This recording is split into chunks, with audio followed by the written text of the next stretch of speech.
Ella dijo: oh Señor mío, vive tu alma, Señor mío. Yo soy aquella mujer que estuvo aquí junto a ti orando a Jehová. Por este niño oraba, y Jehová me dio lo que le pedí. Yo pues lo dedico también a Jehová. Todos los días que viva será de Jehová. Y adoró allí a Jehová. Amén. Gloria a Dios. Hoy quiero hablarles acerca de cómo tener hijos que sirvan a Dios. Cómo tener hijos que sean temerosos de Dios. O hijos que conserven la fe, que caminen en la fe y sean temerosos de la palabra del Señor. ¿Cómo? ¿Cómo saber si mis hijos, que ahora están chiquitos, dentro de 10 años estarán en la iglesia o estarán en el mundo? ¿Estarán sirviendo al Señor o estarán lejos de Él? ¿Cómo saberlo? Parece que los padres hemos fallado al no pensar, al no planificar, al no proyectarnos visionalmente acerca de nuestros hijos. ¿Cómo quiero que sean mis hijos dentro de 10 años, dentro de 15 años, dentro de 20 años? ¿Cómo quiero que ellos se comporten? Entonces hay que trabajar ahora. Hay que trabajar ahora con ellos. Samuel, el profeta, fue el último de los jueces. Antes del libro de Samuel tenemos el libro de los jueces. Y el libro de los jueces nos narra la historia de 13 jueces. El último fue Sansón. Y luego sigue el libro de Samuel. Samuel fue el profeta que Dios levantó para traer una reforma al pueblo de Israel. Pero a él le toca vivir en la época de los jueces, y la prueba de eso es que él puso a sus hijos para que juzgaran a Israel. Él puso a sus hijos para que fueran jueces sobre el pueblo de Israel, pero sus hijos también le quedaron mal. Entonces Samuel es ese personaje que está todavía en la época de los jueces. Y lo importante de la vida de Samuel es que solamente lo supera Moisés, nada más. O sea, Samuel fue uno de los grandes profetas, grandes personajes del Antiguo Testamento, superado solamente por Moisés. Su nacimiento fue un rayo de esperanza en un tiempo de incertidumbre. Israel estaba pasando por una etapa de oscuridad, de crisis. Puede imaginarse lo siguiente: según el capítulo 2, esta era la situación que vivía el pueblo de Israel. Según el capítulo 2,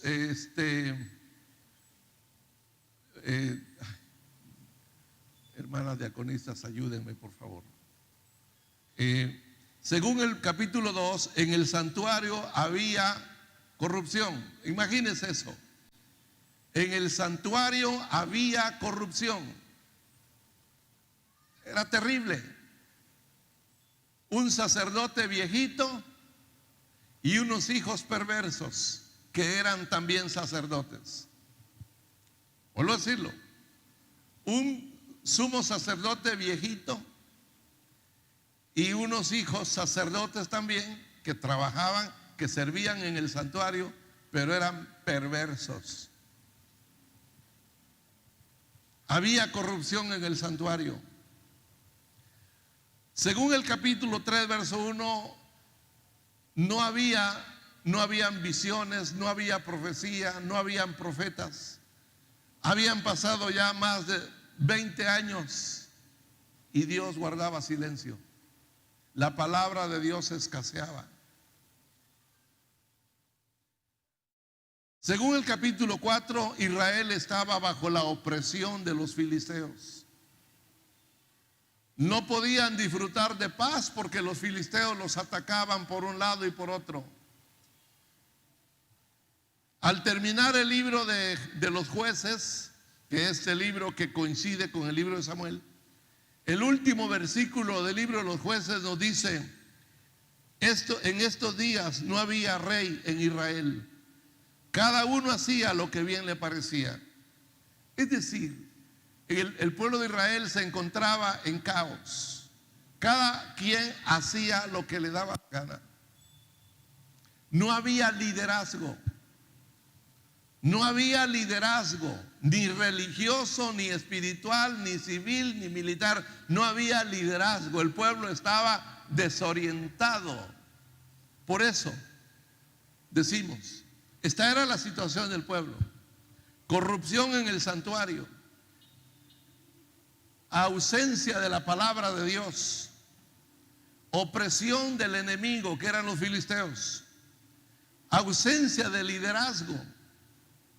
El pueblo de Israel estaba en malas condiciones. Pues en estas condiciones es que ocurre el milagro. Una mujer que desesperada va al santuario a clamarle a Dios porque no tiene hijos, porque anhela ser madre y es estéril.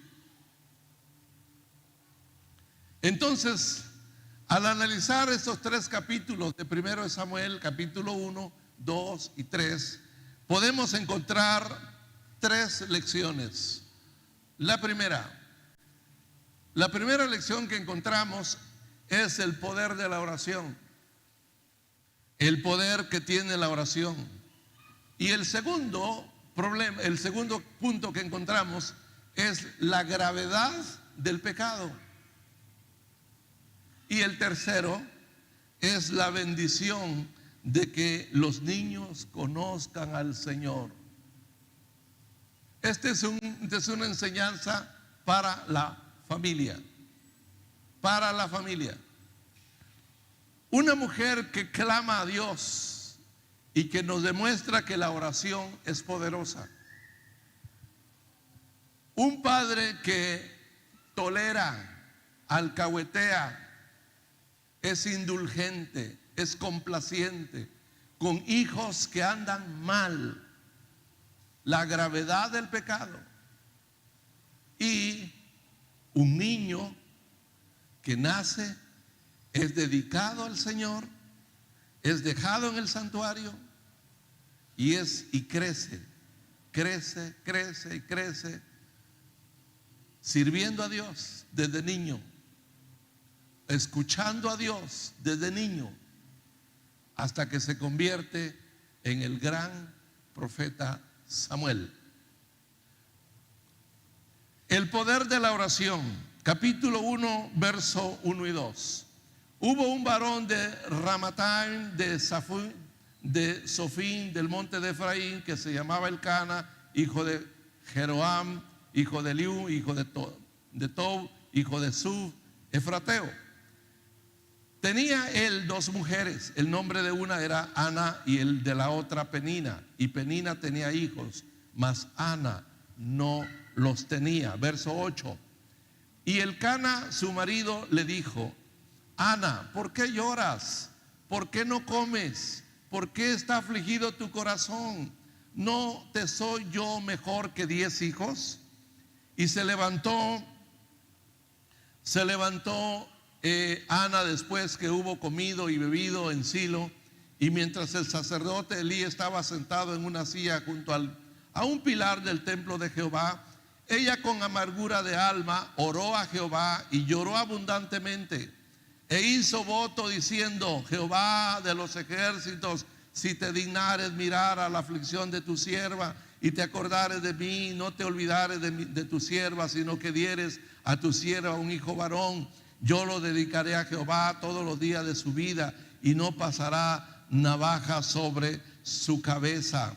Mientras ella oraba largamente delante de Jehová, Elí estaba observando la boca de ella, pero Ana hablaba en su corazón y solamente se movían sus labios y su voz no se oía, y Elí la tomó por ebria. Resumamos esta parte que he leído. Ana oró,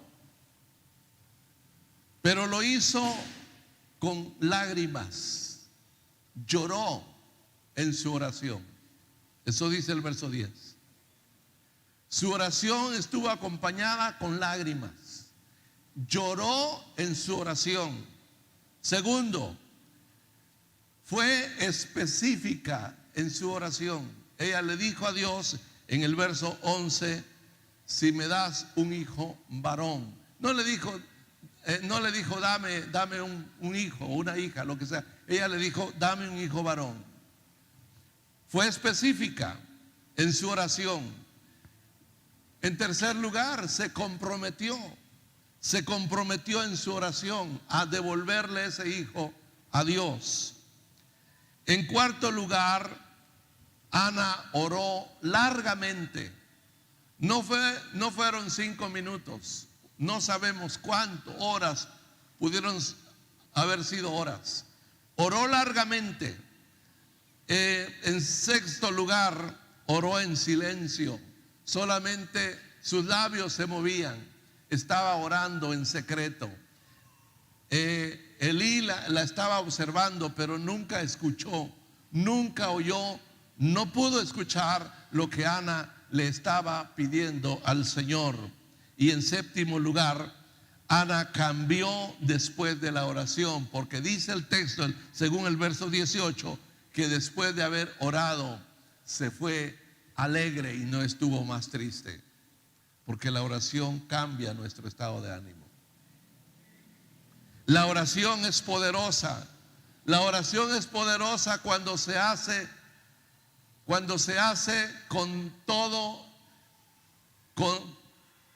todas las fuerzas emocionales que hay en uno.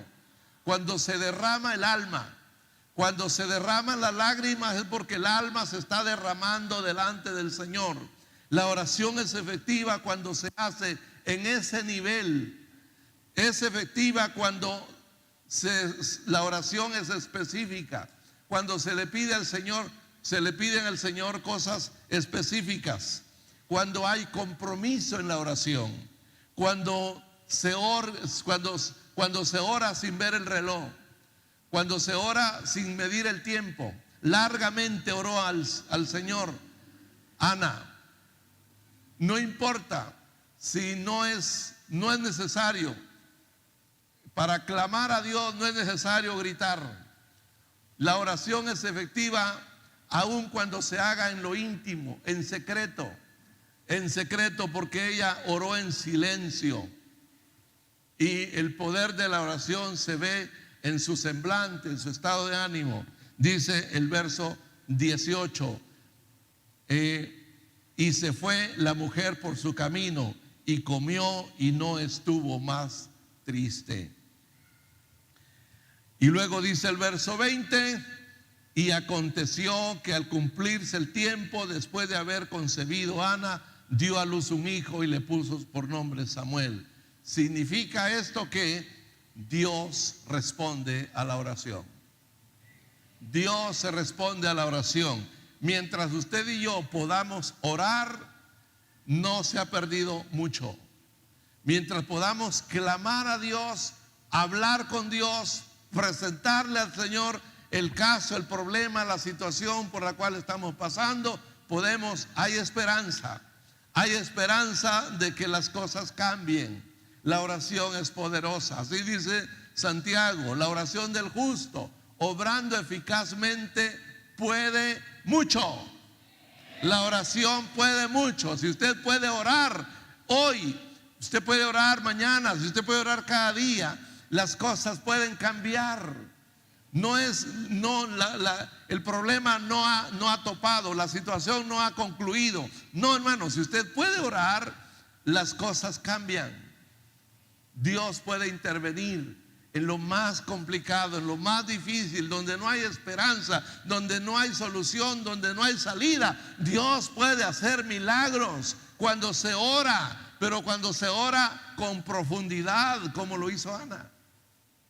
No es una oración superficial, no es una oración a la carrera, no es una oración inconsciente pensando en otras cosas. No, Ana como dicen por ahí, se metió con el Señor, se metió a la presencia de Dios y se olvidó del tiempo, se olvidó del reloj. Así que lo primero que encontramos en esta sección es el poder de la oración. Ahí tenemos a Ana entonces, una mujer atribulada, clamando a Dios, y en el mismo capítulo nos enseña que el Señor respondió a su oración y le concedió exactamente lo que ella había pedido. Dios cumplió. Ahora necesitábamos ver qué haría Ana con el compromiso que hizo o que había hecho. Ana, por supuesto, era la esposa de un hombre que se llamaba Elcana. Elcana era un hombre devoto.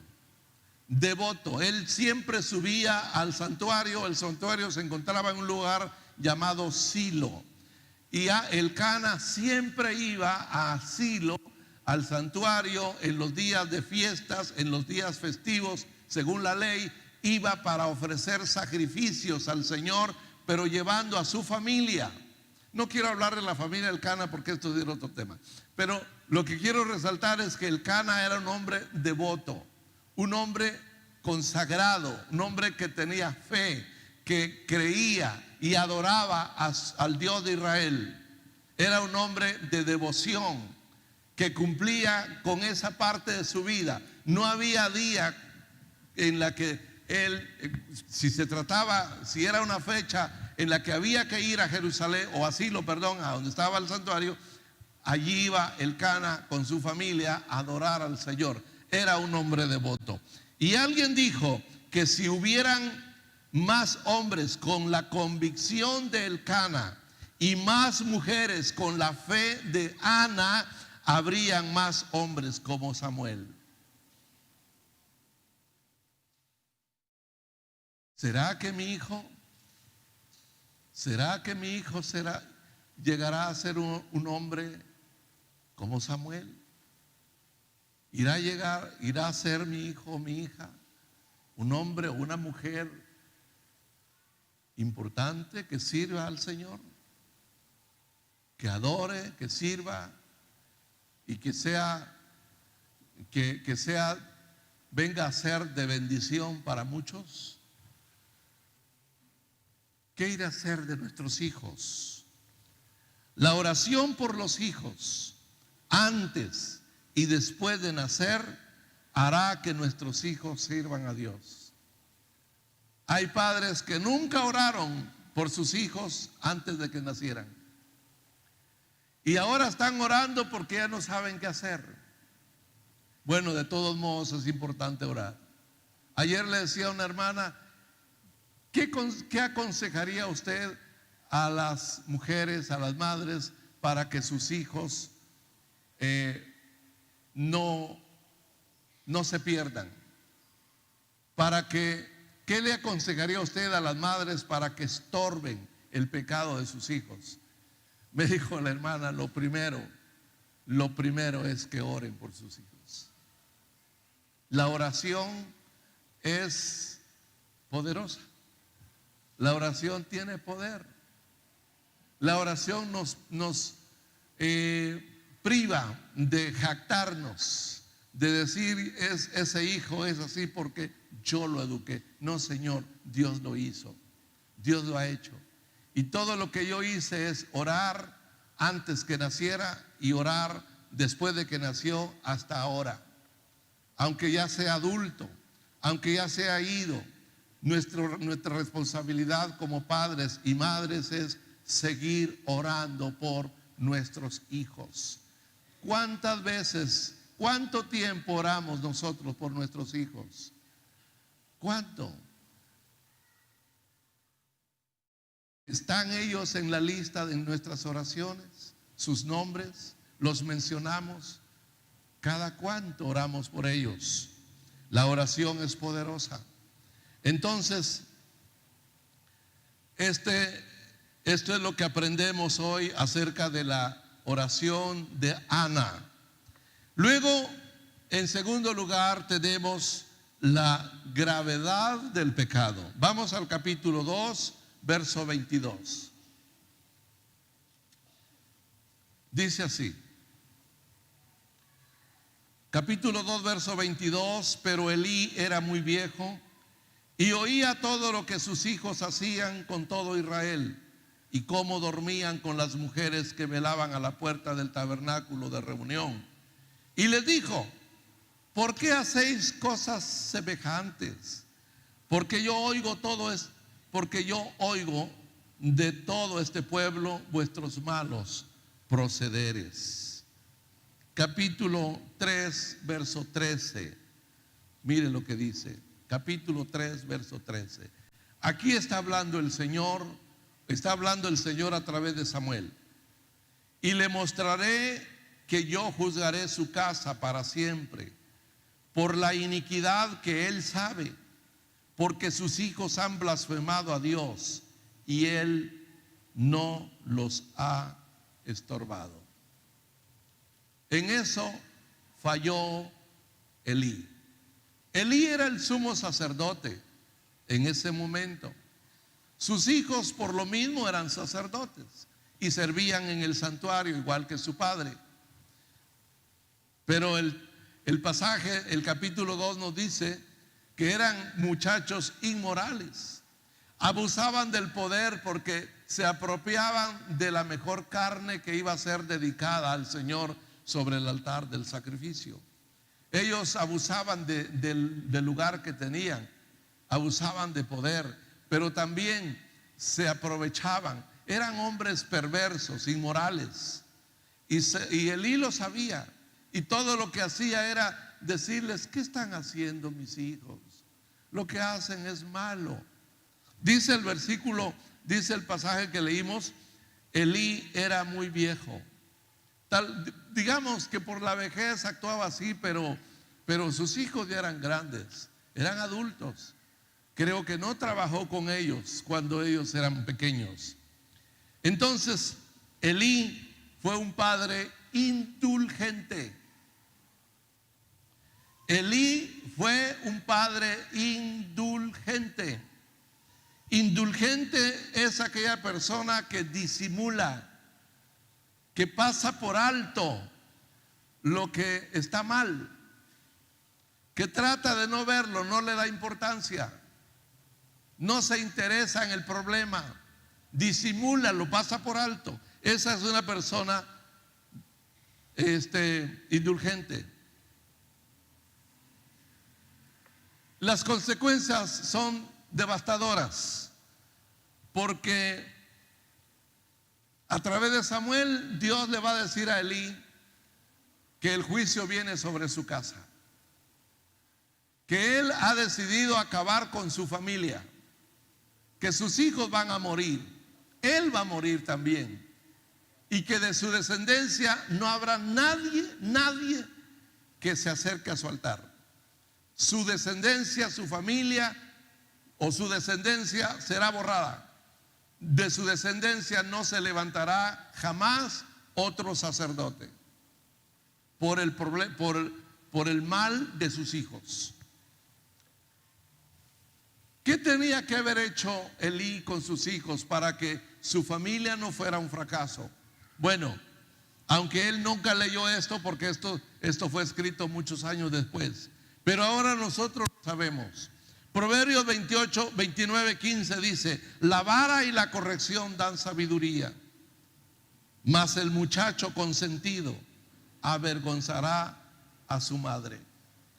Grábense esto en esta mañana: el muchacho consentido avergonzará a su madre. Es obvio que el muchacho debe ser corregido por el papá, generalizándolo, hablando en sentido general. Es más convincente que el varón sea corregido por el papá. Si el papá no corrige a ese muchacho va a ser vergüenza para su madre. El problema es que a veces las madres no están de acuerdo que los padres corrijan, porque las madres consienten a sus hijos. Entonces, el muchacho consentido será vergüenza de la mamá. Aquí dice el versículo: la vara y la corrección dan sabiduría, mas el muchacho consentido avergonzará a su madre. Luego dice el verso 17: corrige a tu hijo y te dará descanso, y dará alegría a tu alma. Descanso y alegría. Pregúntese en esta mañana: ¿mi hijo me está dando descanso? ¿Mi hija me está dando descanso? Estoy alegre, sumamente, me siento realizada por el comportamiento, por la actitud, por lo que hace mi hija o mi hijo. El fracaso de los hijos es el fracaso de los padres. Un hijo que fracasa no es otra cosa más que el fracaso de un papá y de una mamá. Porque aquí dice: la vara y la corrección dan sabiduría. Proverbios es rico en esta enseñanza, y no tengo tiempo para entrar en más detalles acerca de la educación y de la corrección corporal, pero es lo que la Biblia dice. La Biblia dice que la vara y la corrección dan sabiduría. Dice Proverbios que si corregimos al muchacho temprano, no tendremos que lamentarnos después. Entonces, el problema ha sido que no hemos sido capaces de corregir adecuadamente a nuestros hijos en los primeros años de su vida. Es en los primeros años cuando tenemos que sentar la disciplina, dejar bien claro cómo debe ser la conducta, el comportamiento, la moral, etcétera, etcétera, de nuestros hijos. Es en los primeros años. Después va a ser muy difícil. Es en los primeros años que se les debe enseñar todo lo que concierne a principios, todo lo que concierne a disciplina, todo lo que concierne a valores, a respeto, etcétera, etcétera. Si usted no enseñó a sus hijos a saludar a las personas mayores cuando eran chiquitos, después no lo van a hacer. No lo van a hacer.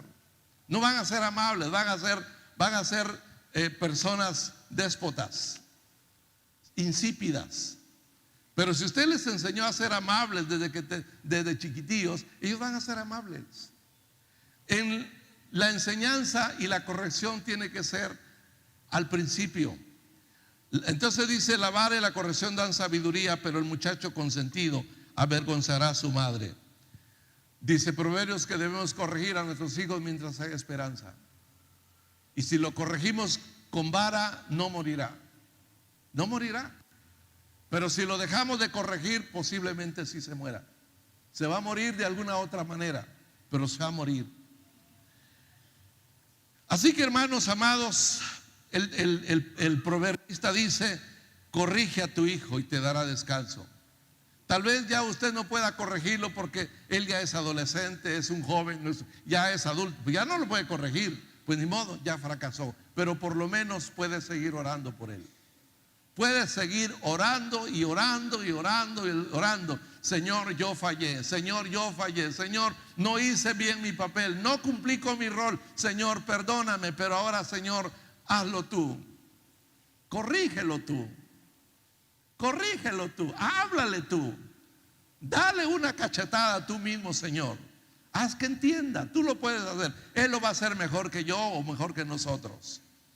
Es decir, tal vez ya el problema se nos salió de control, ya no podemos hacer nada. Entonces tenemos como recurso la oración. La oración. Pero si su niño está en sus primeros años, sus primeros 7 años, usted tiene todo el tiempo y toda la oportunidad para enseñarle cómo debe ser su conducta correcta. Por favor, aquí dice, el texto me da a entender que no debemos ser indulgentes o consentidores. No idolatremos a nuestros hijos, no los idolatremos, no hagamos dioses de nuestros hijos, no los idolatremos, no los veamos toda la vida como nenes y nenas. No, ya no es un nene ni es una nena, es fulano, es sutano. La prueba de que los hemos consentido es la forma en que los tratamos. Hermanos amados, los hijos de Elí murieron por blasfemar a Dios. Dios es soberano. Y él le dijo a Samuel: voy a matar a los hijos de Elí porque han blasfemado contra mí. Dios es soberano, Él da y Él quita. Los hijos de Elí murieron por ser blasfemos, pero Elí también murió bajo el mismo juicio por no disciplinar a sus hijos. Dios no solo juzgó a sus hijos, también juzgó al papá por alcahuete, por consentidor, por indulgente, por falta de autoridad. Bien, la gravedad del pecado. El pecado es grave. El pecado nos va a llevar nos va a meter en problemas, pero todas las consecuencias no son más que juicios de Dios. Dios nos advierte que si no queremos tener problemas de cualquier índole, pues tengamos cuidado de nosotros mismos, conservémonos en todo lo que sea verdadero, en todo lo que sea justo, en todo lo que sea amable, honesto, de buen nombre, en todo lo que tenga virtud, en todo lo que sea digno de alabanza. En esto debemos conservarnos si no queremos tener problemas. Los problemas que vengan por causa del pecado no son más que juicios de Dios. Muchos están en la cárcel, otros están postrados porque por lo que ha sido ya no se podrán levantar. Otros murieron ya una muerte tal vez prematura y trágica, todo porque no andaban en buenos caminos. El pecado es grave. Hay que aprender a instruir a nuestros hijos para que podamos soñar que en el hijo que Dios me ha dado, en la hija que Dios me ha dado, yo tengo allí un Samuel o una Ana, una mujer de Dios, un hombre de Dios. Pero tenemos que empezar a trabajar ya. Dios les bendiga, hermanos. Nos vamos a retirar ya. Gloria a Dios. Muy bien. La bendición de tener niños que conozcan a Dios. A mí me impresionó lo que vi hace 15, creo yo. Lo que vi aquí en este escenario.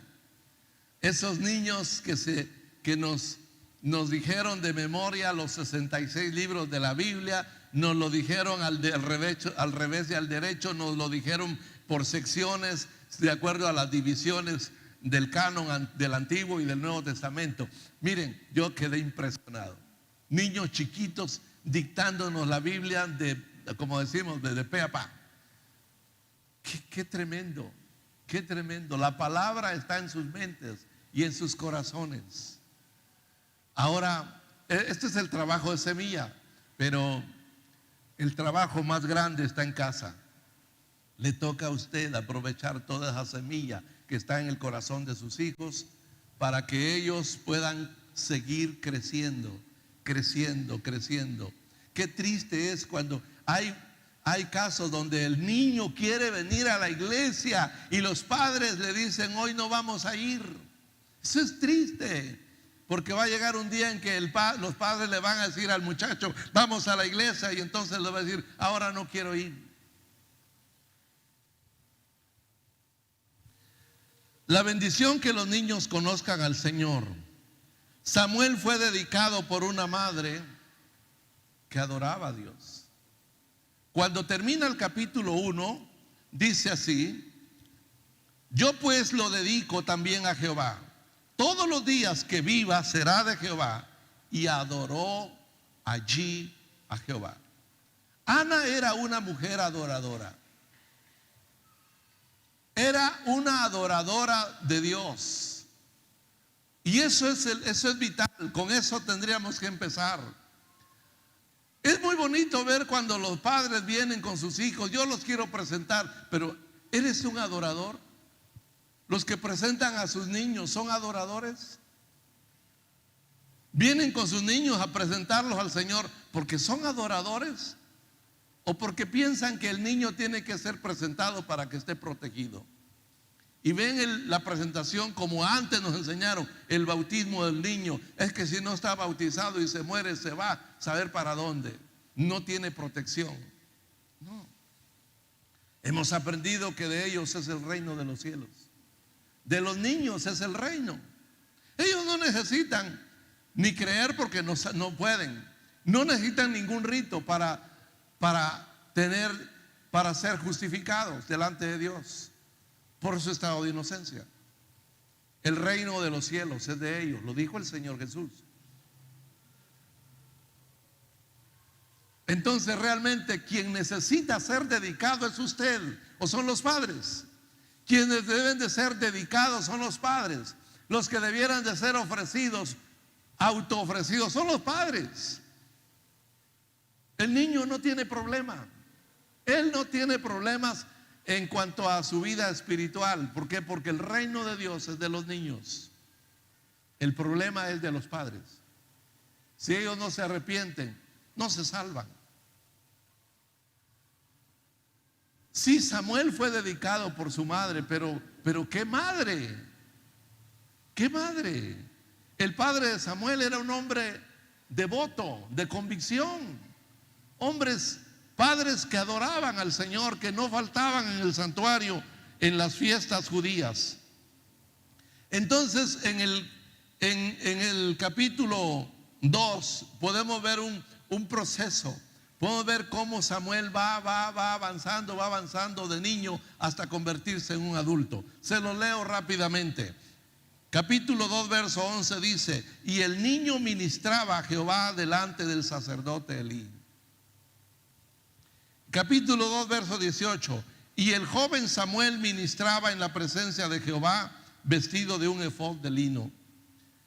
Capítulo 2, verso 21: y el joven Samuel crecía delante de Jehová. Capítulo 2, verso 26: y el joven Samuel iba creciendo y era acepto delante de Dios y delante de los hombres.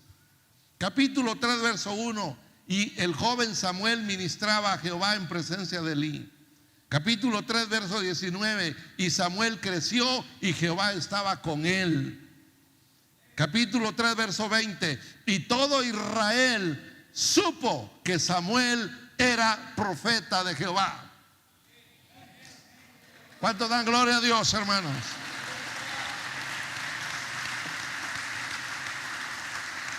¿Puede usted ver el proceso? El proceso, cómo el niño va creciendo, hallando gracia delante de Dios y de los hombres, aprendiendo a servir en el santuario, aprendiendo a servir y adorar a Dios todos los días. ¿Qué ejemplo nos da Ana realmente? Ella no solo era adoradora, su convicción era de acero. Ella le dijo al Señor: si tú me das un hijo varón, yo lo dedicaré todos los días de su vida. Y después de que el niño nació, le dijo a Elcana, su marido: vamos a Silo, vamos a ofrecer nuestros sacrificios. Y ella le dijo: no quiero ir, este año no voy, voy a ir hasta que el niño sea destetado. Según el libro de Macabeos, los niños israelitas o judíos eran destetados entre 2 años, 2 años y medio. Era la edad la edad en que los destetaban. Entonces Ana dijo: cuando sea destetado lo voy a llevar. Entonces podemos darnos una idea de que Samuel tenía 2 años, 2 años y medio cuando Ana lo lleva al santuario. Es un niño, pero lo lleva y lo deja ahí. Y ¿sabe qué? Ella va a regresar hasta el año siguiente.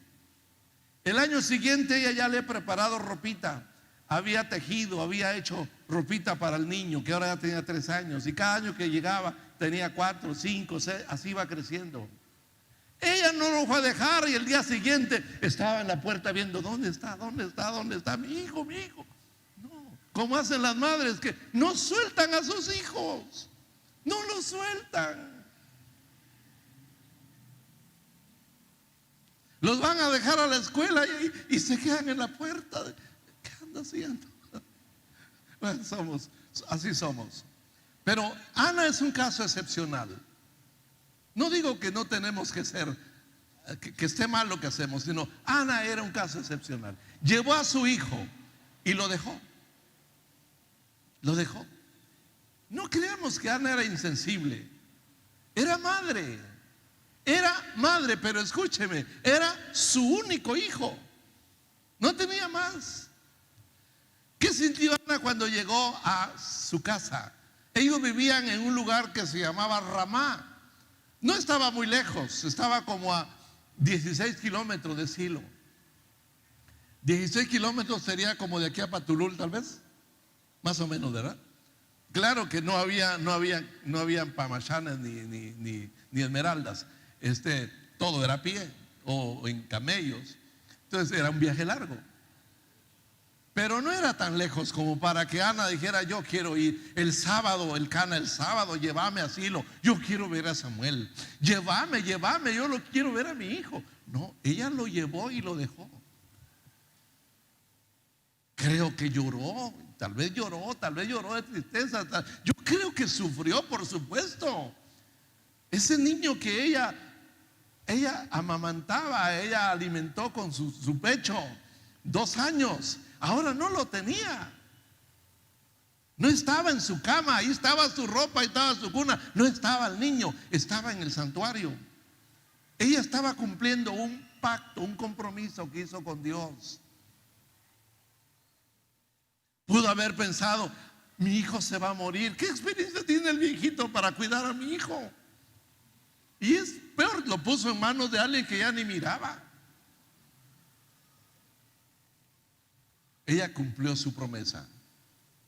No solo era una mujer de adoración, adoradora, sino era una mujer de convicción. Le prometió a Dios algo, le dijo: si tú me lo das, yo te lo regreso. Y órale, ahí va. Ahí lo tienes. ¡Qué mujer! Y dice el pasaje que cada año que el Cana iba a adorar, iba Ana con ella y ella le llevaba ropita que ella misma tejía para entregársela a Elí para su hijo. ¡Qué drama, verdad!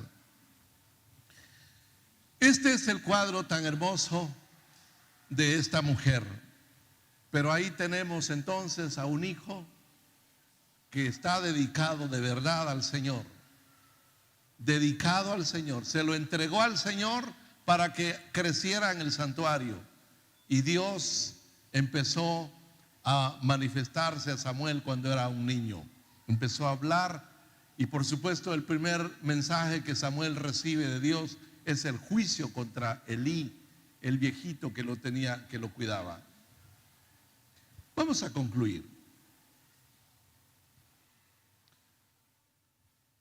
Ana se desprende de su hijo, su único hijo. El sacerdocio levítico, ya lo vimos mucho en el libro, en la carta a los Hebreos. El sacerdocio levítico fue un sacerdocio imperfecto. Por eso los sacerdotes tenían que ofrecer sacrificios primero por ellos y después por el pueblo, porque era un sacerdocio imperfecto. Entonces ahí tenemos un sacerdote imperfecto y una mujer ejemplar, una mujer de fe, una mujer de convicción. Así como Ana se desprende de su hijo, también Dios se desprendió de su propio hijo. Y Dios también se desprendió de su propio hijo para darnos un rayo de esperanza en tiempo de incertidumbre. Desde que venimos a Cristo, yo creo ya no nos preguntamos: ¿y ahora qué voy a hacer? ¿Y ahora qué hago? No, todo está en sus manos. Antes nos atormentábamos porque no sabíamos qué hacer. No sabíamos nada acerca del mañana ni del futuro. Vivíamos, como dice Pablo, sin Dios y sin esperanza. Pero Cristo vino. Dios el Padre se desprendió de su único hijo, igual que Ana, para darnos esperanza, para darnos luz, para traernos su palabra, para hablarnos al corazón. Dios, dice Hebreos 1, en otros tiempos antiguos habló a los padres por los profetas de muchas maneras, pero ahora nos habla a través de su Hijo. La palabra de Dios ahora nos ha llegado a través de Cristo. Él se hizo carne, Él era la palabra, se hizo carne. Y en las Escrituras lo podemos encontrar a Él. Cada vez que leemos la Biblia, encontramos a Cristo. Dios nos habla a través de su Hijo. Él vino para darnos luz a través de su palabra.